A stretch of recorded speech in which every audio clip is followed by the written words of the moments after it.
Hello, Chlorophyll's the name, Sims is the game. Let's get to it. So, today, I have done a speed build, as you can see. And this speed build is supposed to be more of a mountain home. I would always see a lot of them when we go up to the mountains, me and my family, and they're always so cool because you see them on the mountain and they're just kind of there. And if I were to live in a mansion, I think it'd probably be one of those mountainside mansions.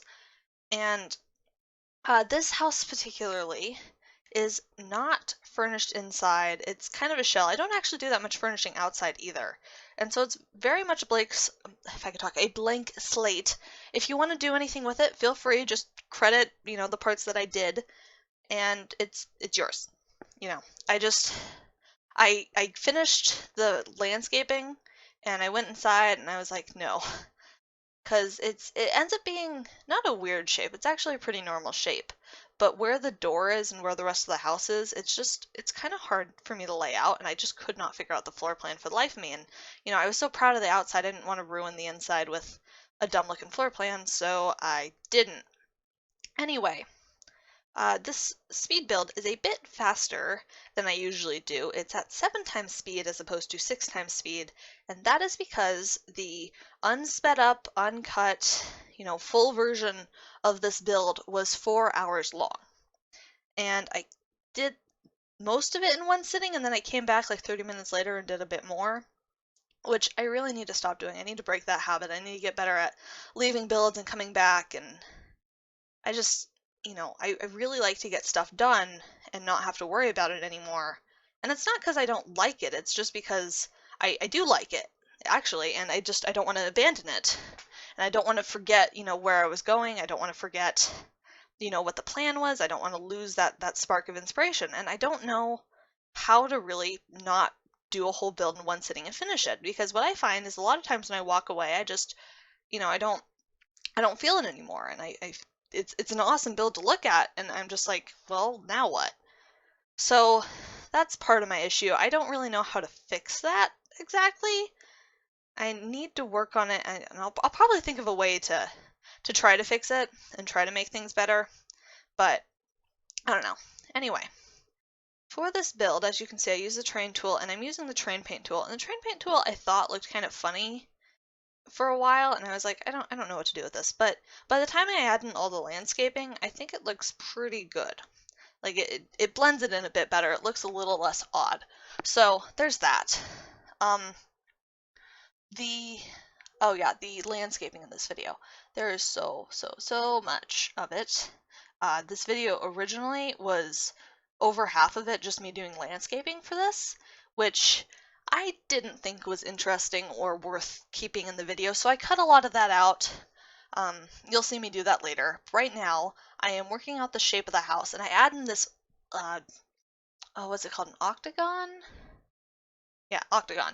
I add in this octagon porch section. I thought it was a nice little addition. I figure out here, if it was furnished, there'd be, maybe a fireplace or like a dining table. And the whole porch out front ends up being covered. I figure that's nice. I know when I've stayed in the mountains in cabins, obviously nothing this size, this is insane, but when I stay in the mountains in cabins, it's always nice when there's a covered porch so you can go outside and, smell the rain and just see all the fog and whatnot. So I make sure to cover the porch. And out the back there's a pool, and I don't know, it kind of looks like an infinity pool with how I pushed it up against the barrier wall there, but it wouldn't actually be an infinity pool.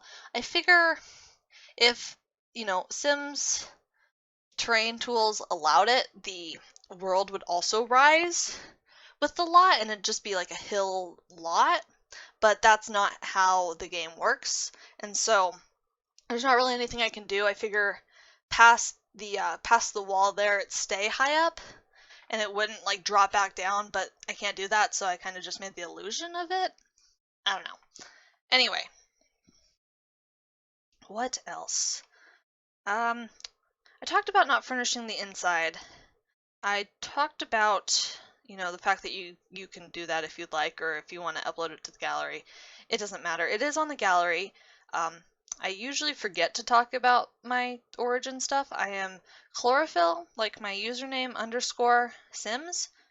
So if you want to look it up, or you can look up just the hashtag chlorophyll. I'm pretty sure I'm the only one who uses that, so you can do that as well.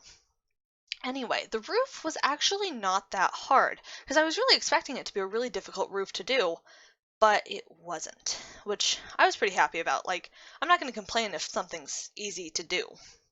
I just thought it'd be difficult because there's all those diagonal sections and there's a lot of little like nooks and it's a lot of roof to do, and I find with this much roof to do, a lot of times the roof gets to be too tall, but that was not the case, so I was pleasantly surprised. Pleasantly surprised. Sorry, I'm not the best speaker and I know I'm not. I'm trying to get better. But yeah. One part of the roof that was hard is I cover that front porch and the octagon section. Trying to get the roof to work on there was really hard. You'll probably see me get to it here soon. I don't exactly remember the order of events in this video. I know I jump around a bunch, so you'll see that.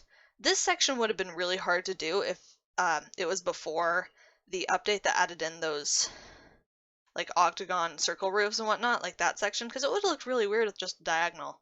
So I'm glad those are in. It makes a lot of builds easier to do. Oh yes, the paint. So I go with the season's, what is it, like stone and wood exterior paint, and it's kind of dark, so I also add in just like a cream stone paint, so it's not just a super dark log cabin looking thing. So you'll see me add in the cream here in a second, but I'm pretty happy with how the house comes out, like painting wise. I'm really happy with how like everything I did for the house turned out.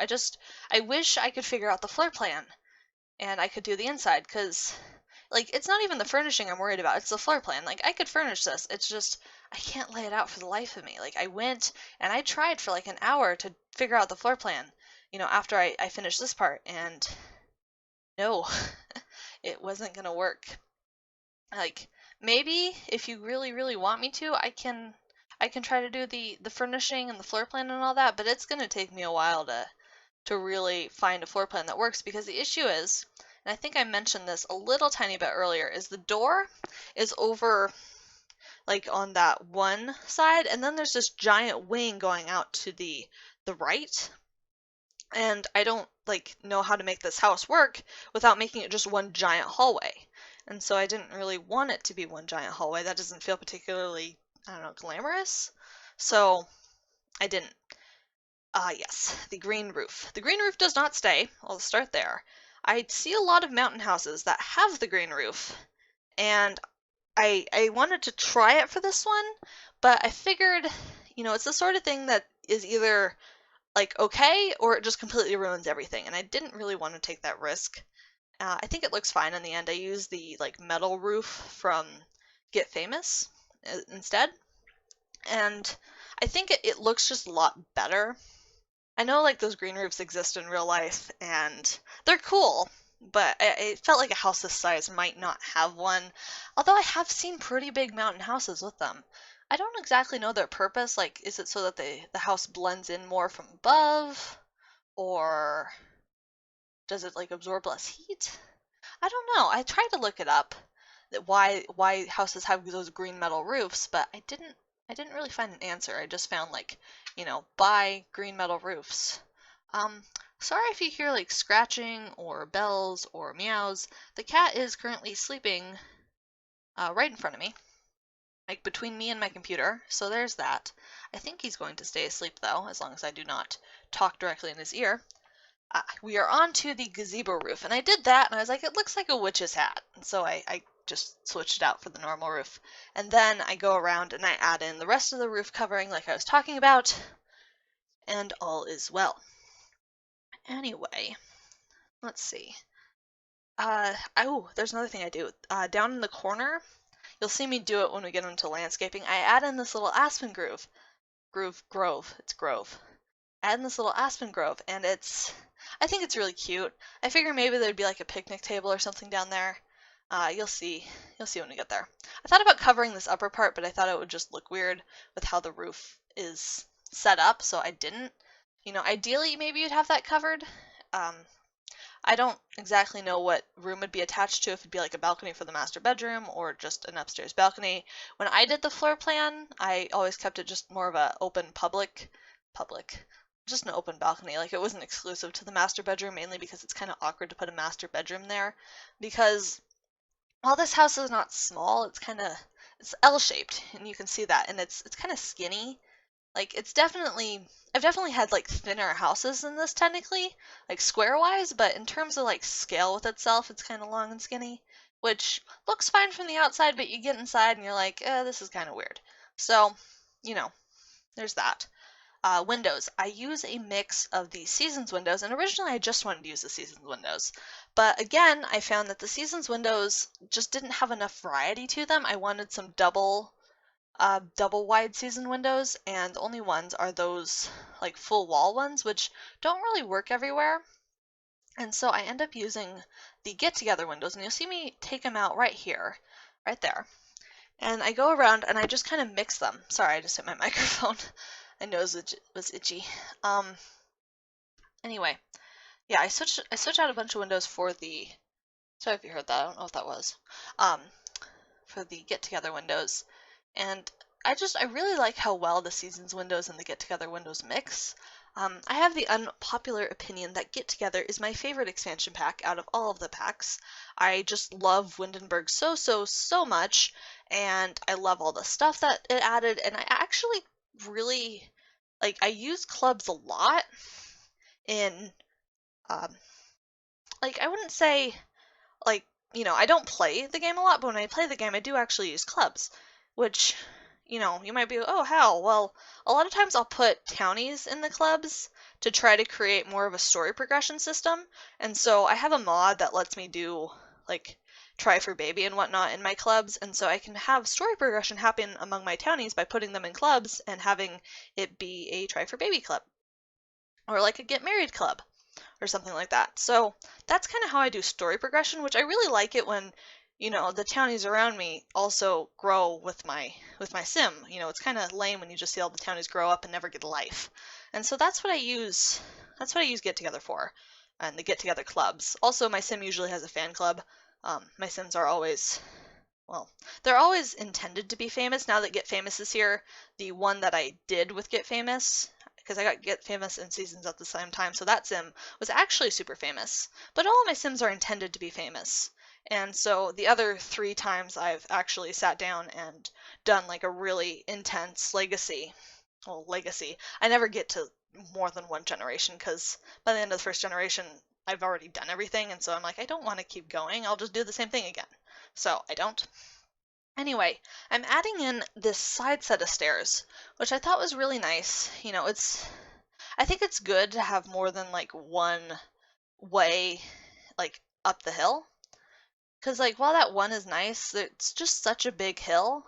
And so having to walk all the way to the front of the house, obviously there's nothing out the back of the house because it's supposed to keep going up and up into the mountains and whatnot, but having more than one way down the hill is nice. So I add in these stairs, and I like them. What was I talking about? I was talking about my games. Oh yeah, I was talking about why I use Get Together. Anyway, I think that conversation's done. And as you can see, the terrain paint is starting to work out a little bit more. Oh, are you awake, little kitty? Oh, big stretch.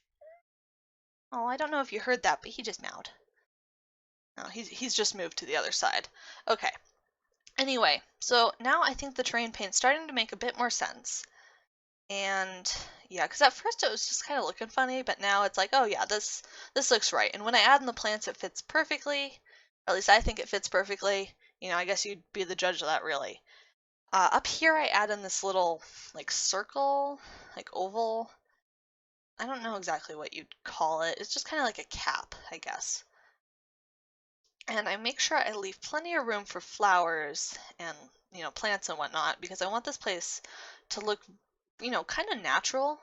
Obviously, it's not like a natural build, but I want it to blend in, well enough. Here we are. We are on to the adding of trees, and I go around and I really try to make it look like it's kind of in the forest, and, you cleared out a bunch of land to put this house in, which, it's just very nice, and there's just trees all over the place. I didn't want to show off too many of those like steep hills, and so I cover a lot of them up with the trees.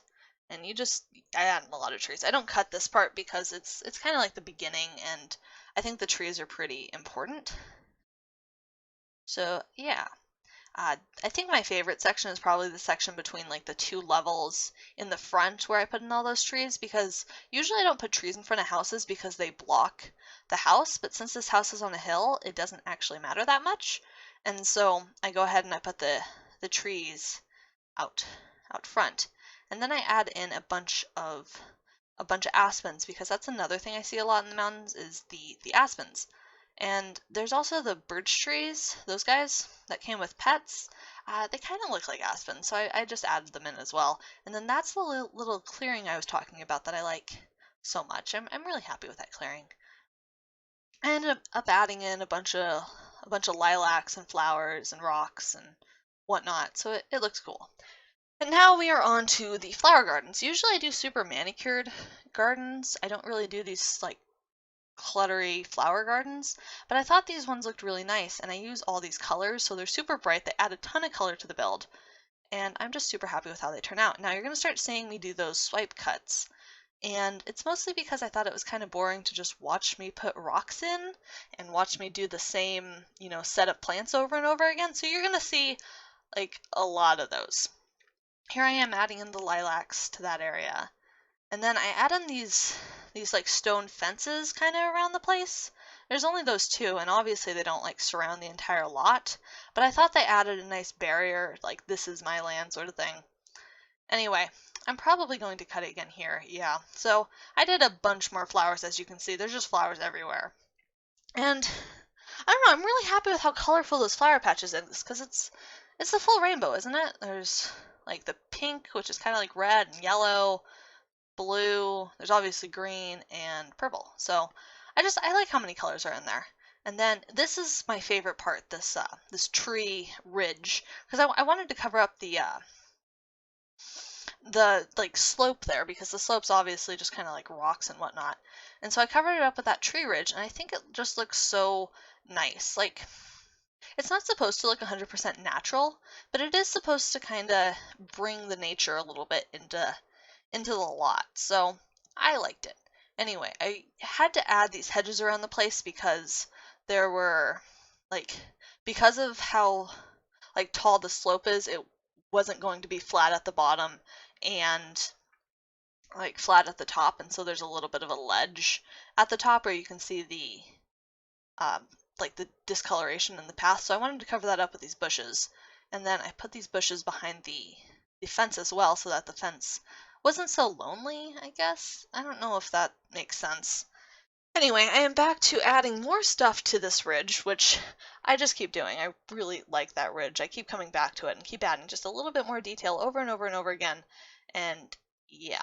Anyway, now we are on to the pool. And I wanted the pool, not to look like a lake or anything, but I wanted it to look just a little bit natural. So I added a bunch of stone in it. There's the stone walls, and I forget which stone bottom I use. I used that one, the vampires one.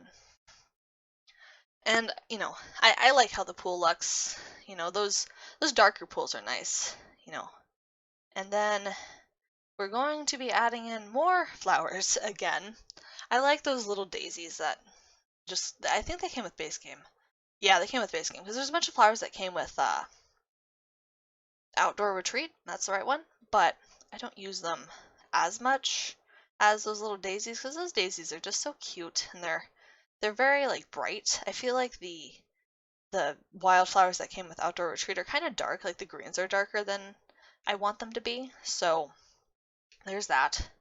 And as you can see, I'm adding even more little details to my little tree grove out the front. I wanted it to kind of blend in a little better up the top, so I make sure to do that. And then I think we're about done. No, we're not. We have to add in light still, because essentially I go to nighttime and it is pitch black, which you don't want. So I make sure to add in lights. I thought about making that more stony and making it look like the hill was a bit more, intense there, but I was like, that looks funny. The stone wasn't quite the right color for me, so I didn't do that. Anyway, I'm adding in a place for the mailbox here. and the trash can. I don't know if that trash can is exactly the kind you'd want in the wilderness because bears would get into it, but maybe there's just no bears around here. I know, like, some areas don't have as many bears, although, I don't know. Because I know even where I live, we get bear sightings sometimes, and I'm nowhere near the mountains, so it's crazy. Like, the mountains are, like, the deep mountains, you have to drive for a few hours to get there, so I don't know. Anyhow, we are on to adding the lights, and I wanted to do little lantern lights, but those ones are floating, so I ended up using these guys, which I think add a lot more light anyway. So I put those on all the fence corners, and I forget where else. I think it's just on the fence corners. I put one down by the mailbox, but they add a good amount of light. I also add in uh, lights around the flower beds and such. And I add in the candle lanterns over by the aspen grove, so it has a little bit of light. The porch has some wall lights on it, and then the gazebo has some hanging lights. You'll see me get to those. I started out with these guys, but they're just so dark, they don't do anything. So I switched to these more, I guess, I don't know if they're more. I guess they're just less natural than candles. So I switched to those, and the lighting hasn't really taken effect in the game yet. I'm still having the problem where it takes a while for the lighting to really light up stuff, but eventually it will hit and you'll be like, oh yeah, that's bright enough. But it takes a while. I really like how the lights look down here and how they light up this area. Like I said, those plant areas right there are my favorite part of this house. I don't know why exactly, like they're not super colorful or anything, but they just look so wild, I guess, but also they're kind of manicured in a way. I don't know if I'd call them manicured. It's just they're there on purpose. It's not just like they let the trees grow there or whatever. It's very carefully picked out, and probably it's maintained and cut back every now and then, unlike the trees around the place. Anyway, here I am lighting up the flower beds, which, again, I'm very happy with how colorful they are. This build would have been very, I don't know, neutral and very natural. I guess it's still pretty natural. It's not like the flowers are unnatural, but they just add a good amount of color. I guess that's all I'm trying to say. Anyway, I added another flower bed right here because I didn't really know what else to do with this space. So that is what I'm doing. Some of those rocks are floating a little bit, but I really didn't know what else to do about it. So there's that. As you can see, my lights are working now, and my porch is plenty lit up. This house looks really good at night. I didn't take any screenshots at night, but as you can see, it's all lit up and nice and whatnot. Here I am adding in those little lanterns around the clearing here, which, it's just such a nice clearing. I'm really happy with that aspen clearing too. I think that's probably my second favorite part of the house. And I add that fence there. I don't know if it was exactly necessary, but I felt like it, I don't know, it looked kind of weird just having that sheer drop. Oh, we're on to the screenshots. So yeah, you're going to see me go through all these shots. Obviously there's none inside because there's nothing inside. Again, if you want to do anything with that, go ahead, just credit what I did. Anyway, that's it for this episode. Leave a like, remember to subscribe, and go get some sunshine. I'll see you next time.